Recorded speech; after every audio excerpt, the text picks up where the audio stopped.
Admiral Kylo stretched his scaled arms and let out a tired sigh. Another boring day reviewing reports from the galaxy's forgotten corners. His clawed fingers danced across the floating blue hologram showing the Outer Rim territories. Sector 7G glowed dimly on the display, marked with the dreaded label every council officer knew meant career stagnation.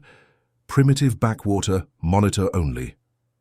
Lieutenant Vex shuffled into the command center, his forearms carrying data tablets from the night shift. The young officer's purple skin had that eager shine of someone still excited about their first assignment to the Outer Territories monitoring. Division. Poor kid would learn soon enough that nothing interesting ever happened out here. Morning report, sir, Vex announced, setting down the tablets with careful precision. Sector 7G remains unchanged. The Sol system shows the same basic industrial patterns we've tracked for the past 50 cycles. Kylo's golden eyes flickered with mild interest. At least Vex was thorough, unlike his last aide who barely glanced at the primitive worlds before filing his reports. What about that third planet? The blue one with all the water? Earth, sir. Population approximately 7 billion organic life forms. They've developed basic combustion engines, primitive electronics, and simple chemical rockets that barely escape their atmosphere. Vex pulled up detailed scans, showing cities scattered across the planet's surface like glowing dots. Our predictive models estimate they're at least 1,000 cycles away from achieving faster-than-light travel. The Admiral nodded absently, while watching the planet slowly rotate on the holographic display. Earth looked peaceful enough from this distance. Green continents, blue oceans, white clouds swirling in familiar patterns. Just another young world taking its first baby steps toward civilization. The Council had seen thousands like it over the millennia. Any unusual activity? Kylo asked, more out of habit than genuine curiosity. Negative, sir, standard electromagnetic radiation from their primitive communication networks. Some basic satellite launches. Their most advanced vessel barely reached their planet's moon. 50 cycles ago. Vex highlighted the orbital paths of Earth's crude metal satellites. Typical progression for a Type 0 civilization. Kylo's attention was already drifting to more pressing matters. The hegemony had been moving ships near, the core worlds again, and rumors suggested the Void Syndicate was planning something big in the mid-rim. Real threats that required real attention, not backwater monitoring duty. File the standard report, he ordered, waving a dismissive claw. Mark Earth for routine observation in another 50 cycles. What neither council officer could see was the sleek vessel hanging motionless just beyond their sensor range. The UES determination looked nothing like the crude rockets Earth was supposedly limited to. Its hull gleamed with advanced composites that bent light around its surface, rendering it completely invisible to council detection systems. Captain Han Sol Kim stood perfectly still on the bridge, watching the alien scanner sweeps past harmlessly. Over his ship, his dark eyes never left the tactical display showing Admiral Kylo's monitoring station. For 3 years now, he'd watched the Council's lazy surveillance of Earth, learning their patterns, studying their weaknesses. "Sir, they're transmitting their daily report," whispered Communications Officer Yoon-hee Park from her station. Her fingers moved silently across quantum-encrypted controls that would have amazed the Council scientists. Same classification as always. Primitive backwater, no immediate concerns. Kim allowed himself a small smile. If only they knew that. Earth's primitive satellites were actually advanced sensor networks, quietly mapping every Council ship movement for light years in every direction. The humans had been watching the Watchers for decades. Lieutenant Jin-Woo Lee, what's our stealth status? Kim asked quietly. The young tactical officer checked his readings twice before responding. Perfect concealment, sir. Their scans are passing right through us. To them, we're just empty space. The bridge crew worked in absolute silence, years of training allowing them to coordinate without words. They'd perfected these observation missions, learning everything about Council technology while remaining completely undetected. Earth scientists had reverse-engineered alien physics from stolen data streams and intercepted communications. "Sir," whispered Navigator So Min Han, "we're receiving the daily intelligence packet from the other observation ships." Kim nodded. as reports flooded in from Earth's hidden fleet. 47 vessels stationed throughout Council space, all invisible, all learning. The aliens thought they were monitoring primitive Earth, but humanity had been studying them right back. The Council's arrogance was their greatest weakness. They assumed any species worth watching would develop technology in predictable patterns. They never imagined that Earth might take a completely different path, achieving interstellar capability through methods their models couldn't predict. As Admiral Kylo filed another routine report dismissing Earth as irrelevant, Captain Kim was already planning humanity's next move. Soon, very soon, the Council would discover just how wrong their assumptions had been. The quiet sector was about to become very loud indeed. The alarm klaxons screamed across every Council monitoring station in the galaxy.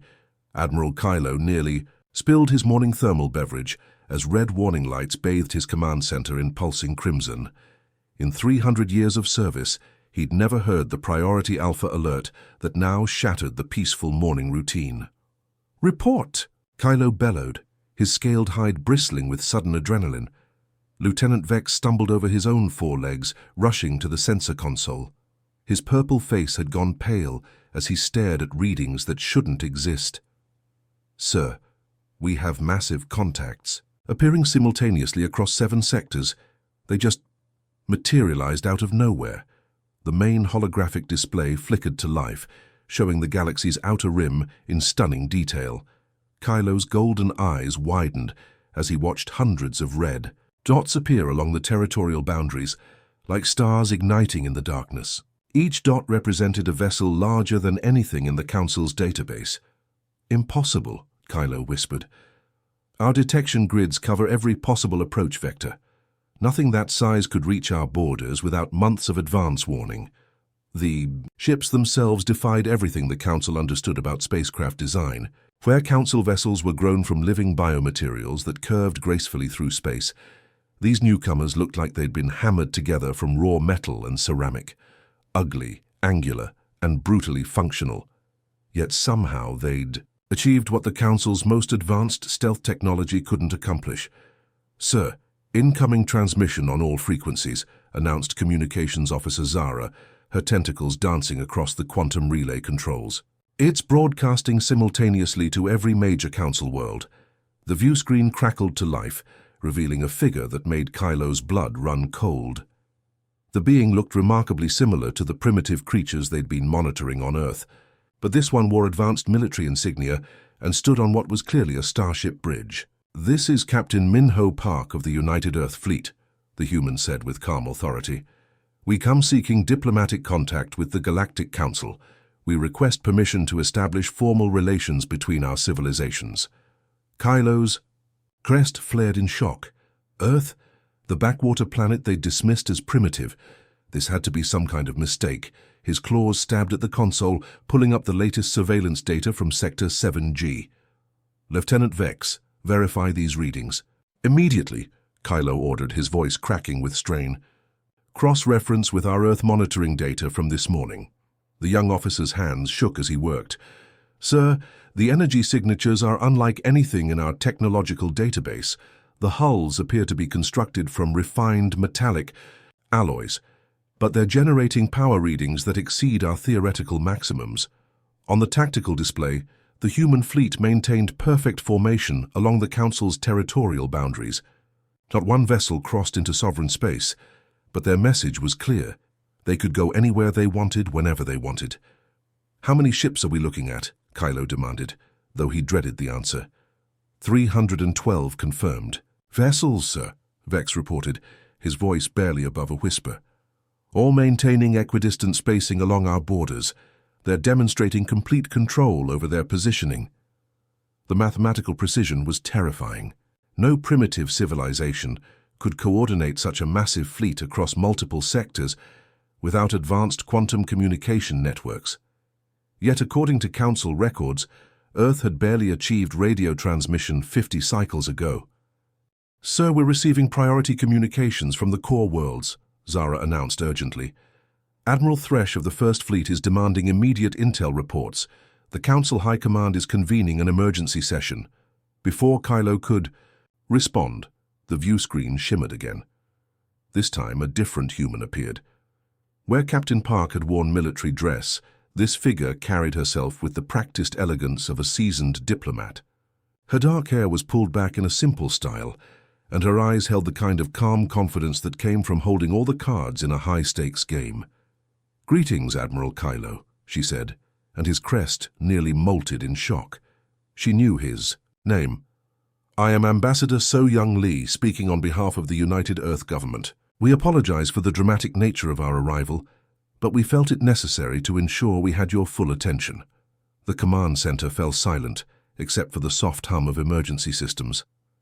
Every council officer stared at the screen in stunned disbelief. The human woman smiled pleasantly, as if she were discussing the weather rather than turning galactic civilization upside down. "We've been watching you for quite some time," Ambassador Lee continued with disturbing casualness. "Your surveillance techniques are impressive, but not quite as sophisticated as you believe. We've learned a great deal about Council civilization over the past several decades." Kylo's mind reeled. Decades. The humans had been studying them for decades while remaining completely undetected. It was impossible. The Council's sensor networks were the most advanced in the galaxy. "Now we'd like to talk," the ambassador concluded simply. "We have much to discuss." The transmission ended, leaving the command center in stunned silence. Kylo stared at the tactical display showing 300 human warships positioned at the galaxy's edge. Ships that had appeared from nowhere, carrying technology that shouldn't exist, crewed by beings from a world the Council had dismissed as irrelevant. Everything had changed in a single moment, and Admiral Kylo realized he was witnessing the beginning of a new galactic age. The Grand Assembly Hall of the Galactic Council had witnessed thousands of first contact ceremonies over the millennia. Ancient protocols governed every detail, from the ceremonial quarantine procedures to the gradual introduction of new species into galactic society. These rituals had maintained order and stability across countless worlds for over 10,000 years. All of that tradition shattered the moment Ambassador So-Young Lee walked into the chamber. She arrived without an escort, without the traditional ceremonial robes, and without any sign of the nervous reverence that new species typically displayed when meeting the Council for the first time. Instead, she strode confidently across the polished crystal floor, her simple black diplomatic uniform a stark contrast to the elaborate bioluminescent robes worn by the assembled Council members. Supreme Chancellor Vorth, a massive, crystalline being whose body sparkled with ancient wisdom, raised one of his 12 arms to begin the traditional greeting. His voice resonated through the chamber like distant thunder. "Unknown species, you stand before the Galactic Council to—" "With respect, Chancellor," Ambassador Lee interrupted smoothly, "we should skip the formalities. We have urgent matters to discuss." A collective gasp echoed through the assembly. In 10,000 years of recorded history, no species had ever interrupted the first contact ceremony. Councillor Rath's tentacles writhed in visible distress, while Admiral Kylo felt his scales flush with embarrassment. The humans clearly had no understanding of proper diplomatic protocol. "Young species," Chancellor Vorth began again, his patience strained. "You must first submit to our evaluation procedures. We require biological scans, technological assessments, and cultural compatibility tests before— Your trade routes through the Vega corridor have been compromised by hegemony raiders. For the past 6 months," Ambassador Lee stated matter-of-factly, consulting a small device in her hand, "you've lost 14 cargo vessels, totaling approximately 2.3 billion credits in losses." The silence that followed was deafening. Every council member froze in their seats. Councillor Rath's blue skin turned pale purple as his tentacles stopped moving entirely. The Vega corridor losses were classified at the highest security levels, known only to the Inner Council and select military commanders. "That information is classified beyond your clearance level," Rath sputtered, his tentacles now writhing frantically. "How could you possibly—" Commander Ji-Hoon Choi stepped forward from behind Ambassador Lee, his military bearing immediately recognizable to every officer in the chamber. He carried a standard-looking data pad, but the holographic displays that projected made Admiral Kylo's blood run cold. "Earth has been monitoring galactic civilization for 43 years, Commander Choi announced calmly. "We know your military positions, your economic weaknesses, and your political divisions." The holographic display above his device showed the galaxy in stunning detail. Every Council fleet position was marked in blue, every trade route highlighted in green, and every political faction color-coded according to their influence. But what made the assembled Council members gasp was the web of red lines crisscrossing the entire display. "These represent our observation posts," Commander Choi explained, gesturing to the red network. "We've been watching, listening, and learning, while you assumed we were too primitive to notice your surveillance." Admiral Kylo leaned forward in his seat, studying the tactical display with growing horror. The human observation network was everywhere. They had listening posts near every major Council world, monitoring stations along critical supply lines, and intelligence-gathering operations that penetrated deep into supposedly secure space. "The hegemony isn't your only problem, Ambassador," Lee continued, switching to another display. "The Void Syndicate has been building a secret fleet in the Outer Nebula for the past 2 years. 47 warships of unknown configuration, all equipped with experimental weapons technology." Chancellor Vorth's crystalline body dimmed with shock. The Void Syndicate intelligence was so secret that even he hadn't been fully briefed on their activities, yet these humans were discussing it like public knowledge. "Your automated defense platforms in the core systems have a fatal flaw in their targeting algorithms," Commander Choi added helpfully. "A simple electromagnetic pulse at the right frequency would disable them for approximately 18 minutes. We estimate that's enough time for a determined attacker to breach your inner defenses."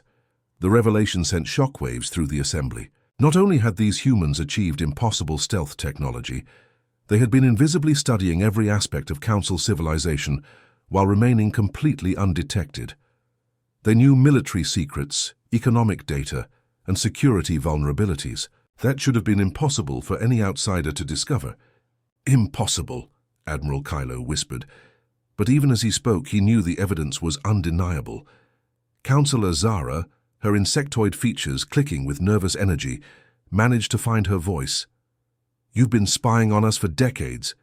This is an act of war." Ambassador Lee's expression didn't change. "We prefer to call it due diligence. When you're planning to introduce yourself to a galactic civilization, it's wise to understand what you're dealing with first." The casual way she dismissed their concerns was almost more disturbing than the intelligence breach itself. These humans acted like they held all the advantages, like they were the ones in control of this first contact scenario. "Besides, Commander," Choi added with what might have been a smile, "we've also been quietly helping. 3 of your cargo convoys avoided hegemony ambushes because of anonymous tips we provided. That mining colony in the Kepler system didn't suffer total atmospheric failure because we discreetly transmitted repair protocols to their maintenance teams. The humans had been protecting Council interests while studying them. They'd prevented disasters, saved lives, and maintained the balance of power, all while remaining completely invisible to the galaxy's most advanced surveillance networks." "Supreme." Chancellor Vorth's voice cracked like breaking stone. "What do you want from us?" Ambassador Lee smiled for the first time since entering the chamber. "To talk as equals. The galaxy is about to change, Chancellor. The question is whether we change it together or separately. The age of Council dominance was over, and everyone in the chamber knew it. Admiral Kylo thought he understood power. 3 centuries of commanding Council fleets had taught him the subtle art of galactic domination through overwhelming force. When the emergency session ended in chaos, his solution was simple and traditional. Surround the human diplomatic vessels with enough firepower to glass a small moon. 47 battle groups moved into position around the human fleet with practiced precision. Massive bioships that looked like living predators drifted through space, their weapon ports glowing with barely contained energy. Each battle group could level a planet's surface in minutes. Together, they represented the largest show of force in Council history. "This should remind these humans of their place," Kylo muttered, watching the tactical display from his flagship's command center. The human vessels looked pathetically small, surrounded by Council might. Their crude metal hulls seemed fragile. Compared to the organic armor of Council warships, that confidence lasted exactly 7 minutes. The first hint of trouble came from the communications array. Every quantum relay in Council space suddenly crackled to life with the same transmission, broadcast simultaneously across 12 core worlds. The signal was so powerful, it overwhelmed even the most secure military channels. Admiral Da-Yun Shin's face appeared on every screen in the galaxy. Her voice was calm and professional, like a teacher explaining a simple lesson to confused students. Behind her, the bridge of her flagship hummed with quiet efficiency. "Citizens of the Galactic Council," she began, "we regret the necessity of this demonstration. The Council has positioned 47 battle groups around our diplomatic vessels in what we can only interpret as a hostile act." Kylo's crest flared in rage. How dare these primitives broadcast propaganda across Council space? He reached for the communication controls to jam their signal, but his technical officer shook his head in defeat. "Sir, we can't block the transmission. It's using our own relay networks against us, somehow routing through channels we didn't even know existed." On the screen, Admiral Shin continued with devastating calm. "In response to this provocation, we've positioned one battle group around each of your primary worlds. We have no desire for conflict, but we will not be threatened." The tactical displays across Council space suddenly lit up like festival decorations. Around every major world in the galaxy, human fleets materialized from empty space. Not the 300 vessels they detected at the borders, but thousands of ships appearing simultaneously in the heart of supposedly impregnable Council territory. On Proxima Prime, the Council's military headquarters, Admiral Zon watched, in horror, as 200 human warships took position in perfect formation around his planet. Their weapons weren't aimed at the surface, but the message was unmistakable. They could reach anywhere, any time. "How is this possible?" Chancellor Vorth's voice cracked across the emergency channel. His crystalline body flickered with panic as he watched human ships orbit his homeworld of Kepler Central. "Our defenses should have detected them light years away." The answer came from Colonel In-Wook Nam, broadcasting from what appeared to be Earth's surface. Behind him, massive factories stretched beyond the horizon, their smokestacks reaching toward cloudy skies. Automated assembly lines worked at impossible speed, turning raw materials into finished spacecraft faster than Council sensors could track. "The Council seems confused about Earth's capabilities," Colonel Nam explained conversationally. Perhaps a brief explanation would help clear things up. The camera panned across industrial complexes that dwarfed anything in Council space. Shipyards the size of cities launched vessels by the hundreds, their hulls gleaming as they accelerated toward orbit. The scale was impossible. No known civilization could maintain such massive industrial output. "Our current population stands at approximately 8.2 billion individuals," the colonel continued. "Our manufacturing capacity exceeds the combined output of your 12 core worlds by a factor of 23. We produce more starships in a single day than most Council worlds manufacture in a year." The numbers were staggering. Council worlds typically maintained populations in the low millions, with carefully managed resources and controlled growth. The idea of over 8 billion beings working together on a single planet was beyond their comprehension. "But numbers aren't everything," Colonel Nam added with a slight smile. "Let me show you what really matters." The display shifted to show Earth's orbital infrastructure. Massive space stations ringed the planet like jewelry, each one larger than a Council city. Mining operations in the asteroid belt worked continuously, automated systems extracting resources on a scale that made galactic commerce look like a corner marketplace. "We've been building this for 70 years, the colonel explained. "While you watched our surface and saw primitive industry, we were constructing the largest industrial base in known space. Every human colony, every orbital facility, every mining operation has been designed for one purpose: ensuring Earth's independence." Admiral Kylo stared at his tactical display in growing horror. The human fleet surrounding his battle groups wasn't just larger than expected. It was larger than anything that should be possible. Ship after ship appeared on his sensors, their formations so precise they looked like they were controlled by a single mind. "Sir," his communications officer whispered. "We're receiving casualty reports from across the fleet. Not battle damage. Mechanical. Failures? Our bioships are shutting down." The truth was worse than battle damage. The humans had somehow infected Council ships with a virus that targeted their organic components. Weapon systems went offline, engines sputtered, and life. Support systems struggled to maintain basic functions. The mighty Council fleet was being neutralized without a single shot being fired. Ambassador Lee's face appeared on the main screen, her expression sympathetic but firm. "We don't seek conquest," she said, as panicked communications flooded between Council worlds. "But we won't accept subjugation either. Earth offers partnership as equals, nothing less."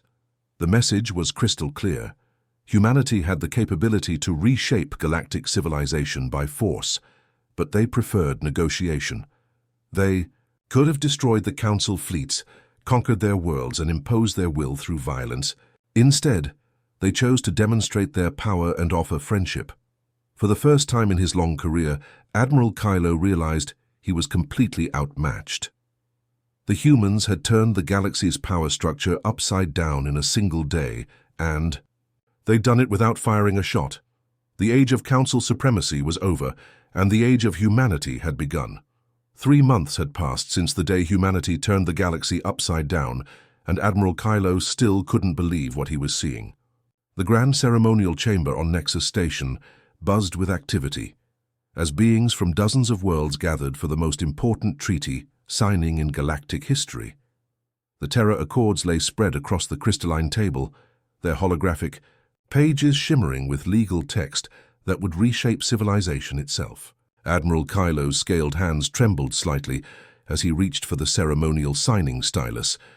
Across from him, President Hai-Jin Ko of Earth waited patiently, her calm expression hiding the magnitude of what they were about to accomplish. "Nervous, Admiral?" President Ko asked with a gentle smile. Her translator rendered the words in perfect Council standard, but Kylo had been learning human languages during the negotiations. It seemed only proper, given how much the galaxy was changing. "Terrified," Kylo admitted honestly.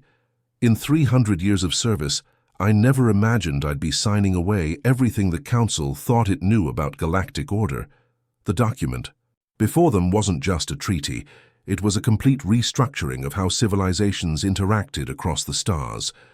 Gone was the Council's careful hierarchy, built on technological advancement measured in millennia. In its place, the Accords established something unprecedented, a true partnership between equals. Around the chamber, representatives from 12 major worlds watched the ceremony with mixed emotions. Some, like Councillor Wrath, still seemed stunned by humanity's rapid rise to power. Others, particularly the younger diplomats, appeared excited by the possibilities ahead. "For the old system served its purpose," President Ko said thoughtfully as she reviewed the final clauses. "But it was built on the assumption that all species would develop along similar paths. Humanity has proven that assumption wrong." Captain Han Sol Kim stood at attention behind the human delegation, his uniform bearing new insignia that reflected Earth's status as a galactic power. Just months ago, he'd been hiding in the darkness beyond Council space, watching and learning. Now, he wore the rank of Admiral in the newly formed Terran Council Joint Fleet. "Sir," Captain Kim whispered to President Ko, "the joint patrol vessels are requesting permission to begin their first mission."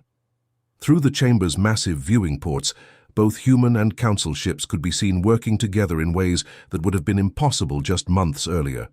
Sleek Council bioships flew in formation, with angular human cruisers, their crews learning to coordinate technologies that complemented each other perfectly. The Council's organic vessels excelled at long-range exploration and environmental adaptation, while human ships brought overwhelming firepower and rapid repair capabilities. Together, they created fleets more powerful than either civilization could field alone. "The galaxy is larger than we imagined," Admiral Kylo admitted as he watched. "The mixed formations conduct training exercises. Perhaps it's time we learned from species who think differently."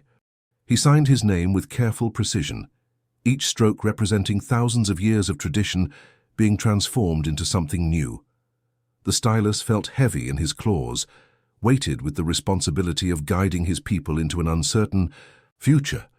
President Ko added her signature with equal ceremony, but her movements carried the confidence of someone who had always known this day would come. Earth had spent decades preparing for this moment, building the industrial might and technological expertise needed to claim their place among the stars. "The Accords are now in effect," announced Chancellor Vorth, his crystalline body glowing with official authority. "May they bring prosperity to all our worlds." The chamber erupted in polite applause, but Kylo could sense the underlying tension. Many council members still struggled to accept that their millennia of dominance had ended so quickly. The adjustment period would be difficult for everyone. Colonel In-wook Nam stepped forward, carrying data tablets that made several council representatives nervous. Human intelligence capabilities still unsettled many aliens who had grown comfortable with their secrets, but the Accords established new protocols for information sharing that protected everyone's security while enabling unprecedented cooperation. "The first joint exploration mission is ready to depart," Colonel Nam announced. "Destination, the void territories beyond the Galactic Rim." Previous Council expeditions lost contact with 3 exploration vessels in that region over the past century. The void territories represented exactly the kind of challenge that required combined human Council capabilities. The region's strange energy phenomena had defeated Council bioships, but human industrial vessels might prove more resilient. Meanwhile, Council experience with unknown environments could guide human exploration techniques. Captain Kim smiled as he reviewed the new star charts displayed on the chamber's holographic projectors. Sector 7G was no longer marked as a quiet backwater. Earth's blue dot now glowed with the bright designation of a major galactic power, surrounded by trade routes, military installations, and diplomatic channels that connected to every corner of known space. "Look at that," Kim murmured to his aide. "Lieutenant Sujin Park. 6 months ago, they didn't even know we existed. Now Earth is the nexus of a new age." The lieutenant nodded, studying the complex web of connections spreading out from humanity's home system. The Council spent 10,000 years building their empire gradually. We've accomplished the same thing in less than a year. Through the viewing ports, the first joint exploration fleet was departing for uncharted space. Human and Council vessels worked in perfect harmony, their crews trained in each other's languages and customs. It was a sight that would have been impossible under the old galactic order. Ambassador So Young Lee approached Admiral Kylo as the ceremony concluded. "Admiral, I hope you'll consider joining the exploration mission as senior Council liaison. Your experience would be invaluable." Kylo looked out at the mixed fleet one more time, then back at the human diplomat who had started this revolution with a simple request to talk. "Ambassador, 3 months ago I thought I understood the rules of galactic civilization. You've shown me there are no rules, only possibilities waiting to be discovered." The Council had spent millennia believing they knew how the galaxy worked. Humanity had arrived to prove them wrong in the most spectacular way possible. As the joint fleet disappeared into hyperspace, carrying hopes for a new kind of future, one truth had become undeniable. The galaxy would never be the same. The end.